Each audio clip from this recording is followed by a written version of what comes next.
Bonjour à tous, bienvenue pour le bilan de la journée du vendredi 24 novembre 2023. On commence avec le SP500. Alors pas grand chose hier, on a stabilisé sur le SP500, on est resté un peu sur la zone ici de résistance ici en hebdo. On voit que si on trace une ligne entre les plus hauts historiques et les derniers plus hauts récents, on arrive sur cette zone là. De plus, je viens de voir qu'on a un gap ici qu'on a comblé hier, mais qui peut jouer le rôle aussi de résistance. Donc à voir comment on va réagir. J'ai l'impression que ça a un peu peiné ici sur cette zone, donc à voir si vraiment c'est une zone sur laquelle on décide de rebondir et d'aller corriger un petit peu ou pas, ou si on s'en fout de cette zone et qu'on part vers le haut comme on fait depuis un mois. Donc voilà, à voir. On va suivre ça dans la semaine prochaine. Le Nasdaq, c'est à peu près pareil. Pas grand chose hier, une petite correction un peu plus prononcée. On a atteint l'objectif de ce canal descendant ici, donc c'est peut-être pour ça qu'on corrige en ce moment sur le Nasdaq 100. En hebdo, rien de très notable. Donc voilà, on a juste cassé les derniers plus hauts récents, donc à voir comment on réagit maintenant, si on va directement chercher les plus hauts historiques ou si on corrige un petit peu. Encore une fois, je privilégie une petite correction avant de repartir vers le haut, ce serait beaucoup plus sain. Le DAX, alors les marchés européens qui eux ont fait une petite poussée encore hier, ils en ont strictement rien à faire de la correction. Donc voilà, le DAX, on est sur une zone de résistance depuis un petit moment. On tente de s'en extraire, on est encore dessus, donc à voir si on arrive à s'en extraire ou pas pour aller chercher les plus hauts ou pour revenir corriger ici pour faire cette épaule inversée que j'attends, qui me ferait tellement plaisir. Revenir faire une petite correction ici, ce serait vraiment génial pour le côté sain, pour que cette structure soit saine, pour que cette hausse soit saine. Le CAC 40, c'est pareil.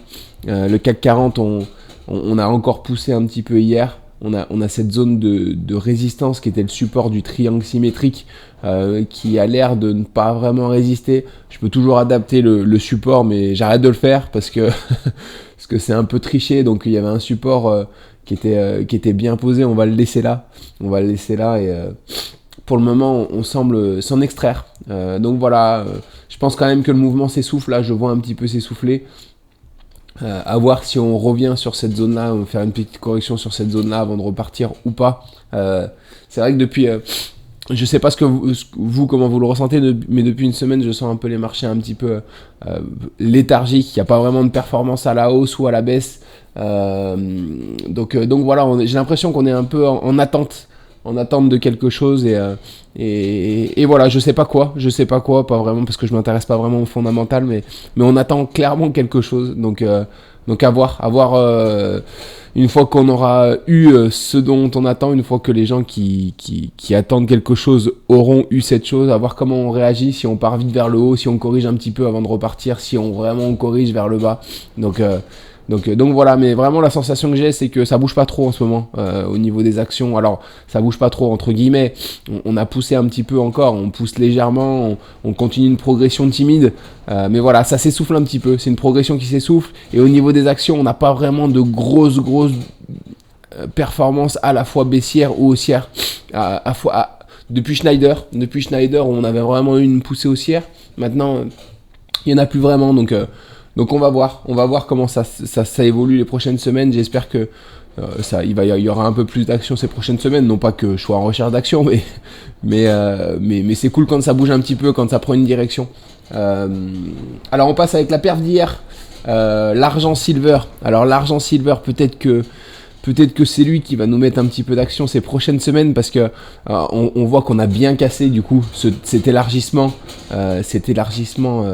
descendant. On l'a cassé franchement par le haut.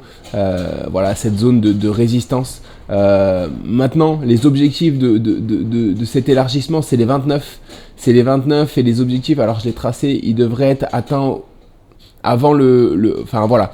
En moyenne, ils sont atteints autour de début mars. En gros, on atteint les objectifs normalement à la moitié de la construction de la figure. Donc vous prenez la figure en entier, vous divisez par deux, vous voyez la construction et vous la reportez ici sur la cassure. Donc voilà, ça nous mène ici, ça nous mène autour du 6 mars. pour atteindre cet objectif des 29. Cependant, on aura pas mal de zones de résistance en chemin. On a déjà la zone de résistance du canal en weekly, ici, de l'élargissement descendant en weekly. C'est toujours les échelles de temps supérieures qui priment sur les échelles de temps inférieures. C'est-à-dire que quand on a une résistance sur une échelle de temps supérieure, on a beau avoir validé une figure sur une échelle de temps inférieure, elle sera parfois stoppée par ce qui se passe au-dessus. Donc voilà, au-dessus, on a vraiment une grosse zone de résistance qui va arriver ici, qui est également un élargissement. Voilà, si on casse vraiment ça par le haut, ça peut mener très haut. Et surtout, on a une épaule inversée qui est vraiment sublime sur l'argent.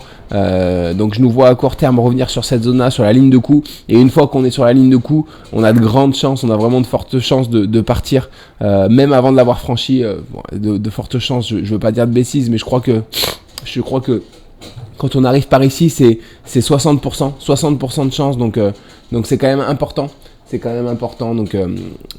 Donc voilà, on va suivre ça, on va suivre l'argent en tout cas, mais c'est vrai que peut-être quelque chose à faire d'intéressant sur l'argent ces prochaines semaines, et peut-être une performance intéressante ces prochaines semaines.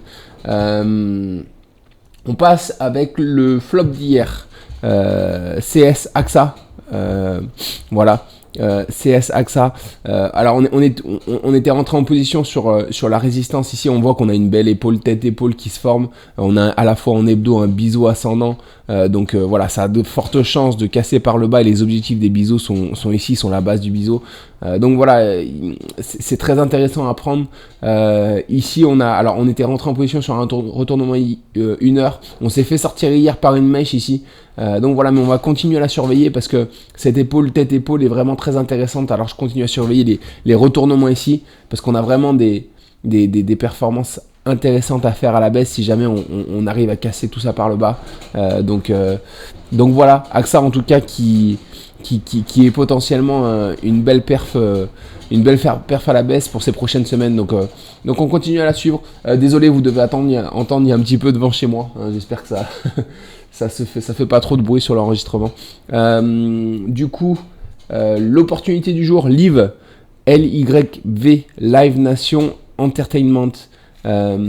Alors, on a fait là on est en hebdo sur une belle tête-épaule.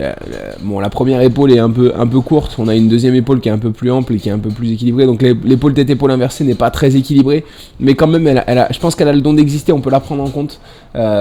Ici, on était sur un élargissement descendant qu'on a cassé par le haut. On est venu faire un pullback ici, et ici on a un retournement. Donc du coup, on a peut-être une belle opportunité. Du coup, alors on a un retournement en 1 heure qui est très léger, mais il est là, il a le don d'exister, donc voilà. On va tenter le spot, sachant que on espère atteindre la ligne de coup de cette tête-épaule qui se trouve autour de notre R6. Donc peut-être une belle opportunité sur LYV, Live Nation Entertainment, ces prochaines semaines. Je sais pas, je connais pas du tout cette action, mais il n'y a pas de belle opportunité à la hausse pour moi sur les grosses capitalisations. Donc je vous ai pris une action standard que je trouve très intéressante. Et l'opportunité en short, c'est Michelin. Michelin qui est aussi très, très intéressant.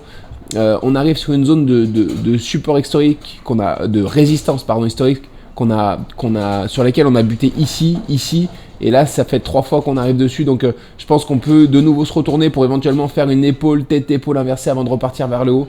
En tout cas, l'objectif à court terme sera ici on a un retournement, si on est déclenché par le bas, on espère atteindre le R2, donc on aura le temps de sécuriser la position si jamais il nous fait une tête-épaule inversée pour repartir vers le haut. Donc voilà, mais une belle opportunité à la baisse pour Michelin. On va suivre ça en tout cas.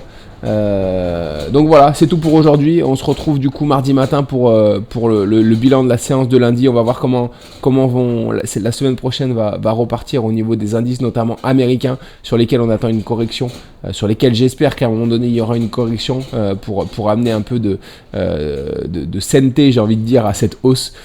Donc on va suivre ça en tout cas, et puis on espère avoir un peu plus d'action cette semaine, la semaine prochaine sur les marchés. Je vous souhaite une bonne journée, un bon week-end, et on se retrouve mardi matin. À très vite.